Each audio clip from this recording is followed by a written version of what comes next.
ನಮಸ್ಕಾರ. ಗುಲ್ಬರ್ಗ ಯೂಟ್ಯೂಬ್ಗೆ ಸ್ವಾಗತ. ನಾನು ನಿಮ್ಮ ಸಂಗರಾಜು ಅಲಿಕರ್. ಬಂಧುಗಳೇ, ಅಫ್ಜಲ್ಪುರ ತಾಲೂಕಿನ ಗೊಬ್ಬೂರು ಗ್ರಾಮದಲ್ಲಿ ಇಂದು ಡಾಕ್ಟರ್ ಬಾಬಾ ಸಾಹೇಬ್ ಅಂಬೇಡ್ಕರ್ ಅವರ ಪುತ್ಥಳಿಯನ್ನು ಅನಾವರಣ ಮಾಡುವ ಸಂದರ್ಭದಲ್ಲಿ ಸುಮಾರು ಸಾವಿರಾರು ಜನ ಕೂಡಿದ್ದರು. ಡಾಕ್ಟರ್ ಬಾಬಾ ಸಾಹೇಬ್ ಅಂಬೇಡ್ಕರ್ ಅವರ ಪುತ್ಥಳಿ ಅನಾವರಣಕ್ಕೆ ಡಾಕ್ಟರ್ ಮಲ್ಲಿಕಾರ್ಜುನ ಖರ್ಗೆಯವರೇ ಉದ್ಘಾಟಕರಾಗಿದ್ದರು. ಅಂತಹ ನಾಯಕರು ಬರುತ್ತಿರುವುದನ್ನು ಜನರು ಕಾಯುತ್ತಿದ್ದರು. ಕರಿ ಸಫರಿಯ ಪೊಲೀಸ್ ಅಧಿಕಾರಿಗಳು ಖರ್ಗೆ ಸಾಹೇಬರು ಬರುವುದನ್ನೇ ಕಾಯುತ್ತಿದ್ದರು. ಖರ್ಗೆ ಸಾಹೇಬರ ಖರ್ಗೆಯವರಿಂದ ಉದ್ಘಾಟನೆಯಾಗುತ್ತಿರುವುದನ್ನು ಜನ ಕಾಯುತ್ತಿದ್ದರು.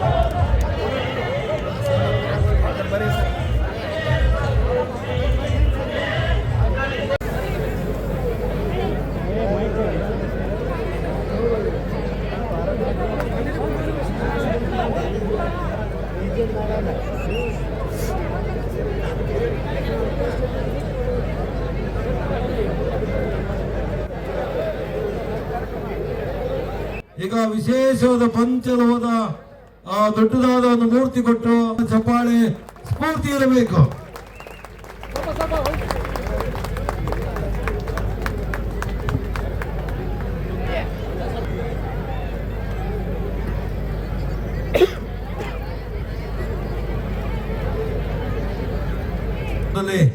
ಪ್ರಾಸ್ತಾವಿಕದ ಮಾತಾಡಲಿಕ್ಕೆ ಐತಿಹಾಸಿಕ ಸಮಾರಂಭ BR ಅಂಬೇಡ್ಕರ್ ಅವರ ಪ್ರತಿಮೆ ಅನಾವರಣ ಕಾರ್ಯಕ್ರಮದಲ್ಲಿ ಪಾವನ ಸಾನ್ನಿಧ್ಯ ವಹಿಸಿದಂಥ ಕಾಯಕ ಯೋಗಿಗಳಾದಂಥ ಸಿದ್ದರಾಮ ಶಿವಾಚಾರ್ಯರ ಪಾದದಲ್ಲಿ ವಂದಿಸುತ್ತಾ, ಪೂಜ್ಯರಾದ ಬಂತೇಜಿಯವರ ಪಾದಕ್ಕೆ ವಂದಿಸುತ್ತಾ, ಅದೇ ಆಶೀರ್ವಾದ. ನಮ್ಮ ಚಾನಲನ್ನು ಯಾರು ಸಬ್ಸ್ಕ್ರೈಬ್ ಆಗಿಲ್ವೋ ಸಬ್ಸ್ಕ್ರೈಬ್ ಮಾಡಿ, ಲೈಕ್ ಮಾಡಿ ಮತ್ತು ಶೇರ್ ಮಾಡಿ. ಮೈಯಲ್ಲಿಯ ರೋಗಗಳು ಇವತ್ತ ಎದ್ದು ನಿಲ್ತವೆ ಅಂತೇಳಿ ನಾವು ಬಯಸ್ತಾ ಇದ್ದೇನೆ. ಅವರ ವಿಚಾರಗಳು ಯಾವತ್ತೂ ಕೂಡ ಜೀವಂತ ಇವೆ. ಅವರು ನಮ್ಮ ಮಧ್ಯದಲ್ಲಿ ಇದ್ದರೂ ಕೂಡ ಅವರ ದಾರಿದೀಪ ಇವತ್ತ ಎಲ್ಲರಿಗೆ ಕಾಣ್ತಾ ಇದೆ.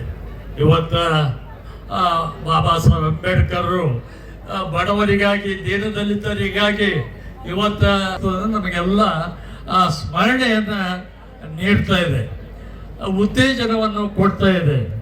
ಆದ್ದರಿಂದ ಇದಕ್ಕೆ ಮಿನಿಮಮ್ ವೇಜ್ ಆಕ್ಟ್ ಮಾಡಿದವರು ಅವರು, ಮತ್ತು ಕೋಲ್ ಮಿಕಾ ಮೈನ್ಸ್ ಪ್ರಾವಿಡೆಂಟ್ ಫಂಡ್ ಮಾಡಿದವರು ಅವರು. ಎಷ್ಟಂತ ಹೇಳ್ಬೇಕು, ನಮ್ಮಲ್ಲೆಲ್ಲ ತುಂಬ ಹೋಗಿದೆ. ಯಾಕಂದ್ರೆ ಇದು ನಿಮ್ಗೆ ಗೊತ್ತೇ ಇಲ್ಲ. ಎಲ್ಲ ಅಂಬೇಡ್ಕರ್ ಅವ್ರಿಗೆ ನೋಡೋದು, ನೆಹರು ಅವ್ರಿಗೆ ನೋಡೋದು ಎಂತ ನೋಡ್ತಾರೆ ಅಂದ್ರೆ 47 ಮೇಲೆ ಅವ್ರ ಬಗ್ಗೆ ಚಿಂತನೆ ಮಾಡ್ತಾರೆ ಹೊರತಾಗಿ 47ಕ್ಕಿಂತ ಮುಂಚೆನೂ ಜನರಿಗಾಗಿ ಏನು ಹೋರಾಟ ಮಾಡಿದ್ದಾರೆ ಅದು ಯಾರಿಗೂ ಗೊತ್ತಿಲ್ಲ. ಅದಕ್ಕಾಗಿ ನಾನು ಇವತ್ತು ಈ ಮಾತುಗಳನ್ನು ಹೇಳ್ತಾ ಇದ್ದೇನೆ. ನಿಮಗೆ ಬೇಜಾರಾದ್ರೂ ಪರವಾಗಿಲ್ಲ, ಈ ಮಾತು ತಿಳಿಸ್ಬೇಕು ಅಂತ ಹೇಳಿ ನಾನು ಇಲ್ಲಿ ಬಂದಿದ್ದೇನೆ. ಇರಬೇಕು, ಮೆಡಿಕಲ್ ಫೆಸಿಲಿಟೀಸ್ ಇರಬೇಕು, ವರ್ಕ್ಸ್ಮನ್ ಕಂಪೆನ್ಸೇಷನ್ ಕಾನೂನ, ಇವೆಲ್ಲನೂ ಕೂಡ ಅವರ ಹೋರಾಟದ ಫಲ. ಮತ್ತು ಅವರು ಮಂತ್ರಿಯಾಗಿ ಏನಿದ್ರು ವೈಸ್ರಾಯ್ಸ್ ಕೌನ್ಸಿಲ್ನಲ್ಲಿ, ಅಲ್ಲಿ ಹೋರಾಟ ಮಾಡಿ ಈ ಕಾನೂನುಗಳನ್ನ ಭಾರತೀಯರಿಗೆ ತಂದು ಕೊಟ್ಟಂತ ಮಹಾನ್ ಪುರುಷ ಅಂತಂದ್ರೆ ಬಾಬಾ ಸಾಹೇಬ್ ಅಂಬೇಡ್ಕರ್. ಮಕ್ಕಳಿಗೆ ಅವಕಾಶ ಇರಲಿಲ್ಲ. ಅವ್ರ ಬಗ್ಗೆ ಮೆಟರ್ನಿಟಿ ಅಂದ್ರೆ ಒಂದು ಬಾಣಂತಿ ಆದ್ಮೇಲೆ ವಿಶ್ರಾಂತಿ